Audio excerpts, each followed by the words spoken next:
ನಮಸ್ಕಾರ ವಿದ್ಯಾರ್ಥಿಗಳೇ, ನಾನು ನಿಮಗೆ ಈ ಕ್ಲಾಸಲ್ಲಿ ಮಾರ್ಜಿನಲ್ ಕಾಸ್ಟಿಂಗ್ ನ ಪ್ರಾಬ್ಲಮ್ಸ್ ಅನ್ನ ಸಾಲ್ವ್ ಮಾಡ್ಸಕ್ ಹೋಗ್ತಾನೆ. ನಿಮಗೆ ಹಿಂದಿನ ವಿಡಿಯೋದಲ್ಲಿ ಮಾರ್ಜಿನಲ್ ಕಾಸ್ಟ್ ಈಕ್ವೇಶನ್ ಬಗ್ಗೆ ಬೇಸಿಕ್ ಪ್ರಾಬ್ಲಮ್ಸ್ ಅಂದ್ರೆ ಹೇಗೆ ಕಾಂಟ್ರಿಬ್ಯೂಷನ್ ಅನ್ನ ಕಂಡುಹಿಡಿಯಬೇಕು, ಹೇಗೆ ವೇರಿಯಬಲ್ ಕಾಸ್ಟ್ ಅನ್ನ ಕಂಡುಹಿಡಿಯಬೇಕು, ಹೇಗೆ ಫಿಕ್ಸ್ಡ್ ಕಾಸ್ಟ್ ಅನ್ನ ಕಂಡುಹಿಡಿಯಬೇಕು, ಅಂದ್ರೆ ಆ ಒಂದು ಈಕ್ವೇಶನ್ ಅಲ್ಲಿ ಒಂದು ವೇರಿಯಬಲ್ ಅನ್ನ with the use of 3 other variables ಯಾವ ರೀತಿ ಕ್ಯಾಲ್ಕುಲೇಟ್ ಮಾಡಬೇಕು ಅನ್ನೋದನ್ನ ನಾನು ಹೇಳ್ಕೊಟ್ಟಿದ್ದೇನೆ. ಈ ಒಂದು ಕ್ಲಾಸ್ ಅಲ್ಲಿ very important aspects of your marginal costing that is ಒಂದು P V ratio, profit volume ratio ಅಂತ, break even analysis, break even sales calculations ಬರುತ್ತೆ, ಮಾರ್ಜಿನ್ ಆಫ್ ಸೇಫ್ಟಿ ಬರುತ್ತೆ. ಸೊ ಅದಾದ್ಮೇಲೆ ಇನ್ನೊಂದಷ್ಟು ಫಾರ್ಮುಲಾಸ್ ಬರುತ್ತೆ, ಅದರ ಬಗ್ಗೆ ಥಿಯರಿನ ಎಕ್ಸ್ಪ್ಲೈನ್ ಮಾಡಿ ತದನಂತರ ನಾನು ನಿಮಗೆ ಪ್ರಾಬ್ಲಮ್ಸ್ ಅನ್ನ ಸಾಲ್ವ್ ಮಾಡಿಸ್ಲಿಕ್ಕೆ ಹೋಗ್ತೇನೆ.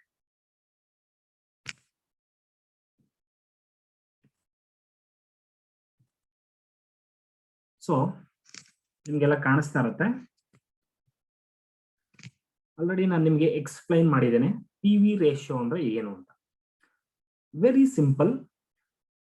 The profit volume ratio is a ratio that establishes a relationship between contribution and sales.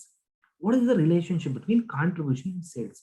If contribution ಏನಾದರೂ ಚೇಂಜ್ ಆದ್ರೆ ಸೇಲ್ಸ್ ಯಾವ ರೀತಿ ಚೇಂಜ್ ಆಗುತ್ತೆ, ರೇಷಿಯೋ ಯಾವ ರೀತಿ ನಮಗೆ ಎಫೆಕ್ಟ್ ಆಗುತ್ತೆ ಅನ್ನೋದನ್ನ ಈ ಒಂದು ಪಿ ವಿ ರೇಷಿಯೋ ನಮಗೆ ಹೇಳುತ್ತೆ. Very simple. ಆ relationship between contribution and sales. Contribution ಗೊತ್ತು ನಿಮಗೆಲ್ಲ ಯಾವ ರೀತಿ ಕ್ಯಾಲ್ಕುಲೇಟ್ ಮಾಡ್ತೀವಿ ಅಂತ.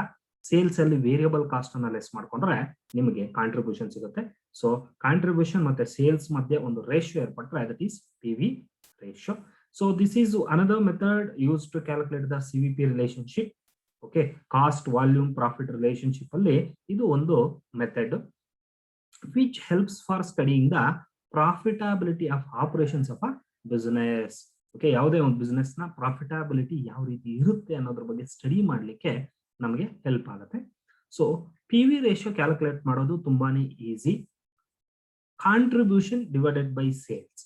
ನಿಮಗೆ ಬೇಸಿಕಲ್ ಆಗಿ ನಿಮ್ಗೆ ಬೇಕಂತಂದ್ರೆ ಪಿ ವಿ ರೇಷಿಯೋ ಕ್ಯಾಲ್ಕುಲೇಟ್ ಮಾಡ್ಬೇಕಾದ್ರೆ ಕಾಂಟ್ರಿಬ್ಯೂಷನ್ ಡಿವೈಡೆಡ್ ಬೈ ಸೇಲ್ಸ್ ಇಷ್ಟೇ. ಸೊ ಕಾಂಟ್ರಿಬ್ಯೂಷನ್ ಅನ್ನ ಕಂಡುಹಿಡಿದಿದ್ರ, ಕಾಂಟ್ರಿಬ್ಯೂಷನ್ ಅನ್ನು ಕೆಲವೊಂದ್ಸಲ ಪ್ರಾಬ್ಲಮ್ ಅಲ್ಲಿ ಡೈರೆಕ್ಟ್ ಕೊಟ್ಟಿರ್ತಾನೆ, ಕೊಟ್ಟಿಲ್ಲ ಅಂದ್ರೆ ಸೇಲ್ಸ್ ಅಲ್ಲಿ ವೇರಿಯಬಲ್ ಕಾಸ್ಟ್ ಅನ್ನ ಡಿಡಕ್ಟ್ ಮಾಡ್ಕೊಂಡ್ರೆ ನಿಮಗೆ ಏನ್ ಸಿಗುತ್ತೆ, ಕಾಂಟ್ರಿಬ್ಯೂಷನ್ ಸಿಗುತ್ತೆ. ಅಥವಾ ಕಾಂಟ್ರಿಬ್ಯೂಷನ್ ಇನ್ನೂ ಒಂದು ರೀತಿ ಮಾಡಬಹುದು ನೀವು. ಹೇಗೆ, profit plus fixed cost is equal to contribution. Profit ಅಲ್ಲಿಗೆ ಫಿಕ್ಸ್ಡ್ ಕಾಸ್ಟ್ ನ ಆಡ್ ಮಾಡ್ಕೊಂಡ್ರೆ ಕಾಂಟ್ರಿಬ್ಯೂಷನ್ ಸಿಗುತ್ತೆ. ನಿಮಗೆ 2 to 3 ಮೆಥಡ್ಸ್, 3-4 ಮೆಥಡ್ ಅಲ್ಲಿ ನಾವು ಕಾಂಟ್ರಿಬ್ಯೂಷನ್ ಅನ್ನ ಕ್ಯಾಲ್ಕುಲೇಟ್ ಮಾಡ್ತೇವೆ based upon the problem situation. Problem ಅಲ್ಲಿ ಯಾವ ಇನ್ಫಾರ್ಮೇಶನ್ ನಮಗೆ ಅವೈಲಬಿಲಿಟಿ ಇರುತ್ತೋ ಅದ್ರ ಬೇಸಿಸ್ ಮೇಲೆ ನಾವು ಕಾಂಟ್ರಿಬ್ಯೂಷನ್ ಅನ್ನ ಕಂಡುಹಿಡ್ಕೋಬೇಕು. ಸಿಂಪಲ್. ಅದ್ರ ಜೊತೆಗೆ there are some alternative methods. ನಿಮಗೆ ಸಿಚುಯೇಷನ್ ತಕ್ಕಾಗಿ ಫಾರ್ಮುಲಾನ ಯೂಸ್ ಮಾಡಬೇಕು. This is very important in this marginal costing. ತುಂಬಾನೇ ಈಸಿ, ಬಟ್ ಯಾವ ಸಿಚುಯೇಷನ್ ಅಲ್ಲಿ ಯಾವ ಫಾರ್ಮುಲಾ ನೀವು ಅಪ್ಲೈ ಮಾಡ್ತೀರಾ ಅನ್ನೋದು ವೆರಿ ಇಂಪಾರ್ಟೆಂಟ್. ಸಿ, ಇನ್ನೊಂದು ಏನಪ್ಪಾ ಅಂತಂದ್ರೆ changes in profit divided by changes in sales. ಕೆಲವೊಂದ್ಸಲ ನಿಮ್ಗೆ ಪ್ರಾಫಿಟ್ಸ್ ಮತ್ತೆ ಸೇಲ್ಸ್ ಕೊಟ್ಟಿರ್ತಾರೆ, ಪ್ರತಿ ವರ್ಷದ ಒಂದೊಂದು ವರ್ಷದ ಇಷ್ಟಿಷ್ಟು ಅಂತ. ಸೊ ಅಲ್ಲಿ ನಾವೇನಪ್ಪ ಮಾಡ್ಬೇಕು, ಪಿ ವಿ ರೇಷಿಯೋ ಕಂಡುಹಿಡಿಬೇಕಂದ್ರೆ what is the change in profit 2018 ಅಲ್ಲಿ ಎಷ್ಟಿತ್ತು, 19 ಅಲ್ಲಿ. What is the change, what is the sales in 2018, what is the 19 sales. So what is the change, ಆ ಚೇಂಜಸ್ ಅನ್ನ ತಗೊಂಡು ಪಿ ವಿ ರೇಷಿಯೋ ಕ್ಯಾಲ್ಕುಲೇಟ್ ಮಾಡ್ತೇವೆ. ಅದ್ರ ಜೊತೆಗೆ ಕೆಲವೊಂದು ಟೈಮ್ ಕಾಂಟ್ರಿಬ್ಯೂಷನ್ ಚೇಂಜಸ್ ಕೊಟ್ಟಿರ್ತಾನೆ. ಓಕೆ, ಈ ವರ್ಷ ಇಷ್ಟಿತ್ತು ಕಾಂಟ್ರಿಬ್ಯೂಷನ್, ಈ ವರ್ಷ ಇಷ್ಟಿತ್ತು ಅಂತ. ಸೊ ಸೇಲ್ಸ್ ಕೊಟ್ಟಿರ್ತಾನೆ 2 years. ಆ ಟೈಮ್ ಅಲ್ಲಿ changes in contribution divided by changes in sales ಮಾಡ್ಕೊಂಡು ನಾವು ಪಿ ವಿ ರೇಷಿಯೋನ ಕಂಡುಹಿಡ್ಕೊತೀವಿ. ಇಷ್ಟು P V ratio. Very importantly break even point. Okay, ನಿಮ್ಗೆಲ್ಲ ಗೊತ್ತು ಏನ್ ಬ್ರೇಕ್ ಇವನ್ ಪಾಯಿಂಟ್ ಅಪ್ಪ ಅಂತಂದ್ರೆ it's a level of activity where there is no profit. ಅಂತಂದ್ರೆ ನಿಮ್ಮ ಕಾಸ್ಟ್ಸ್ ನಿಮಗೆ ಬರತಕ್ಕಂತಹ ಸೇಲ್ಸ್ ರೆವಿನ್ಯೂಗೆ ಈಕ್ವಲ್ ಆಗಿರುತ್ತೆ. ಫಾರ್ ಎಕ್ಸಾಂಪಲ್, ಒಂದು 10,000 ಯೂನಿಟ್ ಪ್ರೊಡ್ಯೂಸ್ ಮಾಡಿದ್ದೀರಾ ಅಂದ್ರೆ ನಿಮ್ cost equals to your sales revenue. 11,000 ಮಾಡಿದ್ರಿ ಅಂತಂದ್ರೆ ನಿಮಗೆ ಪ್ರಾಫಿಟ್ ಬರುತ್ತೆ. ಬಟ್ 9,000 ಮಾಡಿದಾಗ ನಿಮ್ಗೆ ಏನಾಗುತ್ತೆ, ಲಾಸ್ ಆಗುತ್ತೆ 9,000 ಯೂನಿಟ್ಸ್ ಮಾಡಿದಾಗ. ಓಕೆ, ಅದನ್ನ ನಾವು ಬಿಇಪಿ ಅಂತ ಕಂಡುಹಿಡಿತೀವಿ. ಇದನ್ನ ಯಾವ ರೀತಿ ಕಂಡುಹಿಡಿಯೋದು? See, break even point is a point or level of activity which represents the level of activity where the total cost is equal to total revenue. Total revenue ಅಂತಂದ್ರೆ total sales revenue ಅಂತ ಅರ್ಥ. Okay, this is a point where there is no profit and there is no, ಅಲ್ಲಿ ನಿಮಗೆ ಯಾವುದೇ ರೀತಿ profit ಇರೋದಿಲ್ಲ, loss ಇರೋದಿಲ್ಲ, ಅಷ್ಟು ಪ್ರೊಡಕ್ಷನ್ ಅಲ್ಲಿ. ಅದಕ್ಕಿಂತ ಜಾಸ್ತಿ ನೀವು ಪ್ರೊಡಕ್ಷನ್ ಸೇಲ್ ಮಾಡಿದ್ದೆ ಆದ್ರೆ ನಿಮಗೆ ಪ್ರಾಫಿಟ್ ಬರುತ್ತೆ, ಅದಕ್ಕಿಂತ ಕಡಿಮೆ ಮಾಡಿದ್ರು ಅಂತಂದ್ರೆ ನಿಮಗೆ ಲಾಸ್ ಆಗ್ಬಿಡುತ್ತೆ. ಅದಕ್ಕೋಸ್ಕರ ನೀವು break even point very important, it plays a vital role, very important role while determining the profit planning. So ಇದಕ್ಕೊಂದಷ್ಟು ಫಾರ್ಮುಲಾಸ್ ಇದಾವೆ. ನಿಮಗೆ ಬಿಇಪಿ ಯೂನಿಟ್ಸ್ ಅಲ್ಲಿ ಏನಾದ್ರು ಕ್ಯಾಲ್ಕುಲೇಟ್ ಮಾಡ್ಬೇಕಂತಂದ್ರೆ, so first fixed cost divided by contribution per unit ಅನ್ನ ನಾವು ತರ್ತೀವಿ units ಅಲ್ಲಿ ಮಾಡ್ಬೇಕಾದ್ರೆ. ಫಿಕ್ಸ್ಡ್ ಕಾಸ್ಟ್ ಗೊತ್ತಿರುತ್ತೆ, ಕಾಂಟ್ರಿಬ್ಯೂಷನ್ ಪರ್ ಯೂನಿಟ್ ಹೆಂಗಪ್ಪ ಮಾಡ್ತೀರಾ ಅಂತಂದ್ರೆ selling price per unit minus variable cost per unit. Okay, ಮಾಡ್ಕೊಂಡ್ರೆ automatically you will get. In case in rupees ಅಲ್ಲಿ ಮಾಡಬೇಕು ಅಂತಂದ್ರೆ ನಿಮಗೆ ಸಿ ಬಿಇಪಿ ಇನ್ ರುಪೀಸ್ ಯಾವ ರೀತಿ, total fixed cost divided by P V ratio ಮಾಡ್ಕೋಬೇಕು. ನಿಮ್ಗೆ ಹೇಳಿದ್ದೀನಿ ಪಿ ವಿ ರೇಷಿಯೋ ಯಾವ ತರ ಕಂಡುಹಿಡ್ಕೋಬೇಕು ಅಂತ ಹಿಂದೆ, ಕಾಂಟ್ರಿಬ್ಯೂಷನ್ ಡಿವೈಡೆಡ್ ಬೈ ಸೇಲ್ಸ್ ಅಂತ.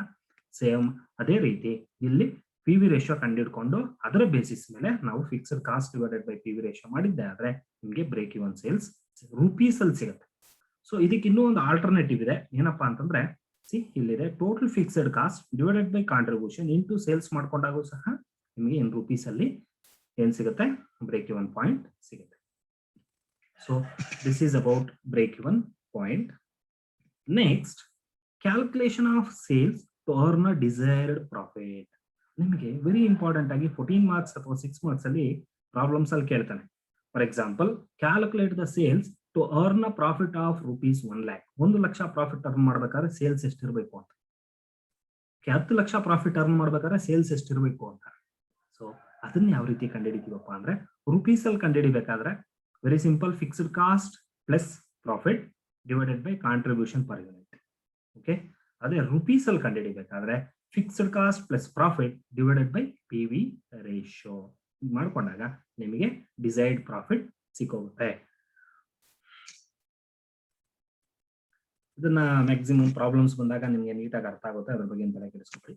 Then margin of safety. Okay, margin of safety ಅಂತಂದ್ರೆ which represents the amount by which volume of sales exceeds the break even point. ಅಂದ್ರೆ ನಿಮ್ಮ ಬ್ರೇಕ್ ಇವನ್ ಅಲ್ಲಿ loss ಆಗೋದಿಲ್ಲ, ನಿಮ್ಗೆ ಪ್ರಾಫಿಟ್ ಆಗೋದಿಲ್ಲ, ಅಲ್ಲಿ ಈಕ್ವಲ್ ಇರುತ್ತೆ, ರೆವಿನ್ಯೂಸ್ ನಿಮ್ಮ ಕಾಸ್ಟ್ ಈಕ್ವಲ್. ಅದಕ್ಕಿಂತ ಜಾಸ್ತಿ ಮಾಡಿರ್ತೀರಲ್ಲ, ಆ ಒಂದು ಬ್ರೇಕ್ ಇವನ್ ಗಿಂತ ಜಾಸ್ತಿ ಸೇಲ್ ಮಾಡಿರ್ತೀರಲ್ಲ, ಬ್ರೇಕ್ ಇವನ್ ಇಂದ ಜಾಸ್ತಿ ಎಷ್ಟು ಸೇಲ್ ಮಾಡಿದೀರಾ ಆ ಗ್ಯಾಪ್ಗೆ ನಾವು ಮಾರ್ಜಿನ್ ಆಫ್ ಸೇಫ್ಟಿ ಅಂತ ಕರೀತೀವಿ, ವಿಚ್ ಇಸ್ ಅ ಸೇಫ್. ಹೌದಾ? ಸೊ ನೀವು ಯಾವಾಗ ಬ್ರೇಕ್ ಇವನ್ ಗಿಂತ ಜಾಸ್ತಿ ಮಾಡ್ತೀರಾ ಸೇಫ್, ಯಾಕೆ ಯು ವಿಲ್ ಗೆಟ್ ಪ್ರಾಫಿಟ್ಸ್. ಅದೇ ಬ್ರೇಕ್ ಇವನ್ ಗಿಂತ ಕಡಿಮೆ ಸೇಲ್ ಮಾಡಿದೀರಾ ಅಂತಂದ್ರೆ ನಿಮಗೆ ಲಾಸಸ್ ಆಗುತ್ತೆ. ಬ್ರೇಕ್ ಇವನ್ ಗಿಂತ ಜಾಸ್ತಿ ಸೇಲ್ ಮಾಡಿದಾಗ ನಿಮಗೆ ಪ್ರಾಫಿಟ್ ಆಗುತ್ತೆ, ಅದಕ್ಕೆ ಅದನ್ನ ಸೇಫ್ಟಿ ಅಂತ ಕರೀತಾರೆ. ಸೊ ಆ ಮಾರ್ಜಿನ್ ಏನಿರುತ್ತೆ ವೆರಿ ಸಿಂಪಲ್, ಸೇಲ್ಸ್ ಅಲ್ಲಿ ಬ್ರೇಕ್ ಇವನ್ ಪಾಯಿಂಟ್ ಸೇಲ್ಸ್ ಅನ್ನ ಲೆಸ್ ಮಾಡ್ಕೊಂಡ್ರೆ ನಿಮಗೆ ಮಾರ್ಜಿನ್ ಆಫ್ ಸೇಫ್ಟಿ ಸಿಕ್ಕೋಗುತ್ತೆ. ಓಕೆ, ತುಂಬಾ ಸಿಂಪಲ್ ಆಗಿ ಸಿ ಟೋಟಲ್ ಸೇಲ್ಸ್ ಅಲ್ಲಿ ಬ್ರೇಕ್ ಇವನ್ ಸೇಲ್ಸ್ ಅನ್ನ ಡಿಡಕ್ಟ್ ಮಾಡ್ಕೊಂಡ್ರೆ you will get margin of safety. ಅದಕ್ಕೆ ಇನ್ನೂ ಒಂದು ಫಾರ್ಮುಲಾ ಇದೆ, margin of safety is equal to profit divided by P V ratio. Profit divided by P V ratio ಮಾಡಿದಾಗಲೂ ನಿಮಗೆ margin of safety ಸಿಗುತ್ತೆ. Okay, ಇದರ ಬಗ್ಗೆ ಪ್ರಾಬ್ಲಮ್ಸ್ ಬರುತ್ತೆ, ಪ್ರಾಬ್ಲಮ್ಸ್ ಬಂದಾಗ ನಾನು ನೀಟಾಗಿ ಎಕ್ಸ್ಪ್ಲೈನ್ ಮಾಡ್ತೇನೆ. ನೆಕ್ಸ್ಟ್, ಆಂಗಲ್ ಆಫ್ ಇನ್ಸಿಡೆಂಟ್ ಅಂತ. It is the angle between sales line and total cost line ಅದ ಬಿಇಪಿ. ಬಿಇಪಿಲಿ ಸೇಲ್ಸ್ ಮತ್ತೆ ಕಾಸ್ಟ್ ಲೈನ್ ಇರ್ತಕ್ಕಂತಹ ಒಂದು ಆಂಗಲ್ ಅನ್ನ ನಾವು ಆಂಗಲ್ ಆಫ್ ಇನ್ಸಿಡೆಂಟ್ ಅಂತ ಕರಿತೀವಿ. ಅದು ಏನಪ್ಪ ತೋರಿಸುತ್ತೆ ಅಂತಂದ್ರೆ which indicates the rate at which profits R buying main. Okay, so in case angle ಏನಾದ್ರೂ ದೊಡ್ಡದಾಗಿದ್ರೆ, ಓಕೆ, ಆ ಆಂಗಲ್ ದೊಡ್ಡದಾಗಿದ್ರೆ ಪ್ರಾಫಿಟ್ಸ್ ಜಾಸ್ತಿ ಅಂತ, ಆಂಗಲ್ ಏನಾದ್ರೂ ಚಿಕ್ಕದಾಗಿದ್ರೆ ಪ್ರಾಫಿಟ್ಸ್ ಕಡಿಮೆ ಅಂತ. C, large angle indicates higher rate of profits while a small angle indicates lower rate of profits. ಗೊತ್ತಾಯ್ತಾ? ರೈತಲ್ಲ, ತುಂಬಾ ಇದ್ರ ಬಗ್ಗೆ ಏನು ಫಾರ್ಮುಲಾಸ್ ಬರೋದಿಲ್ಲ. They can ask 2 marks question about the angle of incident. Okay, so now I am moving towards the solving of problems in your marginal costing. So I am showing you one problem number 1. The following data is given. ಒಂದಷ್ಟು data ಕೊಟ್ಟಿದ್ದಾರೆ. ಏನೇನು ಕೊಟ್ಟಿದಾರಪ್ಪ ಅಂದ್ರೆ first fixed cost ಕೊಟ್ಟಿದ್ದಾರೆ, selling price ಕೊಟ್ಟಿದ್ದಾರೆ, unit wise ಕೊಟ್ಟಿದ್ದಾರೆ, variable cost ಕೊಟ್ಟಿದ್ದಾರೆ. Variable cost ನೀವೇನ್ ಕ್ಯಾಲ್ಕುಲೇಟ್ ಮಾಡ್ಬೇಕು ಅಂತ ಹೇಳ್ತಾ ಇದ್ದಾರೆ, calculate P V ratio break even point, BEP ಅಂತ ಕೇಳ್ತಾನೆ. ಬ್ರೇಕ್ ಇವನ್ ಪಾಯಿಂಟ್ ನ in rupees as well as in units ಎರಡರಲ್ಲೂ ಕ್ಯಾಲ್ಕುಲೇಟ್ ಮಾಡಿ ಅಂತ ಹೇಳ್ತಾರೆ.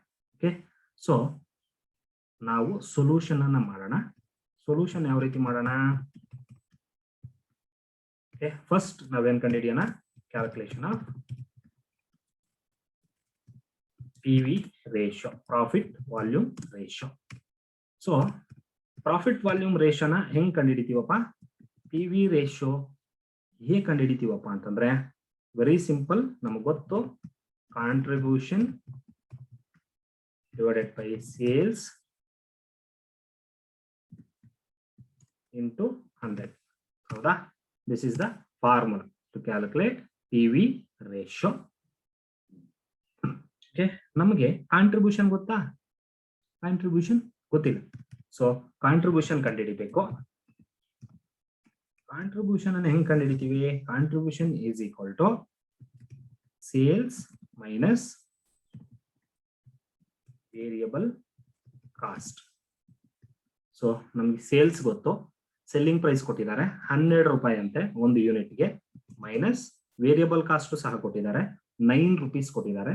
ಸೊ 12ರಲ್ಲಿ 9 ಕಳೆದಾಗ ₹3 ಪರ್ ಯೂನಿಟ್. ಏನಿದು ಕಾಂಟ್ರಿಬ್ಯೂಷನ್. ಸೊ ಅದನ್ನ ಇಲ್ಲಿ ಅಪ್ಲೈ ಮಾಡೋಣ. ಸೊ ಕಾಂಟ್ರಿಬ್ಯೂಷನ್ ಎಷ್ಟು? 3 ರೂಪೀಸ್ ಡಿವೈಡೆಡ್ ಬೈ ಸೇಲ್ಸ್ ಗೊತ್ತು ನಮಗೆ 12 ರೂಪೀಸ್. ಸೊ ಇಂಟು 100 ಮಾಡೋಣ. ಮಾಡಿದಾಗ ನಮಗೆ ಏನ್ ಸಿಗುತ್ತೆ? PV ರೇಷಿಯೋ ಸಿಗುತ್ತೆ. ಸೊ 3 ಡಿವೈಡೆಡ್ ಬೈ 12 ಇಂಟು 100 ಮಾಡಿದಾಗ PV ರೇಷಿಯೋ ಎಷ್ಟಪ್ಪ ಆಗುತ್ತೆ ಅಂದ್ರೆ 25% ಆಗುತ್ತೆ. Okay, this is how to calculate PV ratio. Next second ಏನ್ ಕಂಡುಹಿಡಿಯಬೇಕು? PV ರೇಷಿಯೋ ಆಯ್ತು. Break even sales, PE sales. First ನಾವು ಏನ್ ಮಾಡೋಣ? ಯೂನಿಟ್ಸ್ ಅಲ್ಲಿ ಕಂಡುಹಿಡಿಯೋಣ. ಇನ್ ಯೂನಿಟ್ಸ್,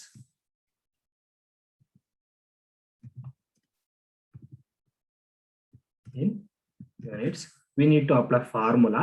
So ಏನಪ್ಪಾ ಅಂತಂದ್ರೆ formula is fixed cost divided by contribution per unit, contribution into this time contribution.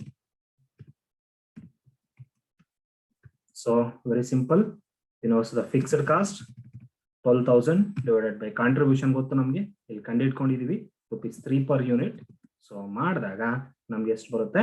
4,000 units is the break even sales. So very simple, fixed cost divided by contribution ಮಾಡ್ಕೊತೀವಿ. So fixed cost is 12,000 rupees they have given in the problem. Contribution ನಾವು ಇಲ್ಲಿ ಕಂಡುಹಿಡ್ಕೊಂಡಿದೀವಿ, sales minus variable cost 3 per unit ಇದೆ. ಮಾಡ್ಕೊಂಡಾಗ ನಮಗೆ ಇಲ್ಲಿ ಸಿಗುತ್ತೆ. Next BE sales in rupees. Rupees ಅಲ್ಲಿ ಕಂಡುಹಿಡಿಬೇಕು ನಾವು. ರುಪೀಸ್ ಅಲ್ಲಿ ಹೆಂಗಪ್ಪ ಕಂಡುಹಿಡಿತೀವಿ? So very simple, fixed cost divided by same contribution ಅಲ್ಲ, fixed cost divided by PV ratio ಮಾಡಿದಾಗ ಆಟೋಮೆಟಿಕಲಿ ನಮಗೆ ಸಿಕ್ಕೋಗುತ್ತೆ. ಫಿಕ್ಸ್ಡ್ ಕಾಸ್ಟ್ ಗೊತ್ತು 12,000 rupees divided by PV ratio ಎಷ್ಟು? 25%. ಸೊ ಇದನ್ನ ಹೆಂಗ್ ಮಾಡ್ತೀವಿ ಅಂದ್ರೆ 12,000 divided by 25 into 100 ಮಾಡ್ತೀವಿ. ಸೊ ಮಾಡಿದಾಗ ನಮಗೆ 48,000 rupees is the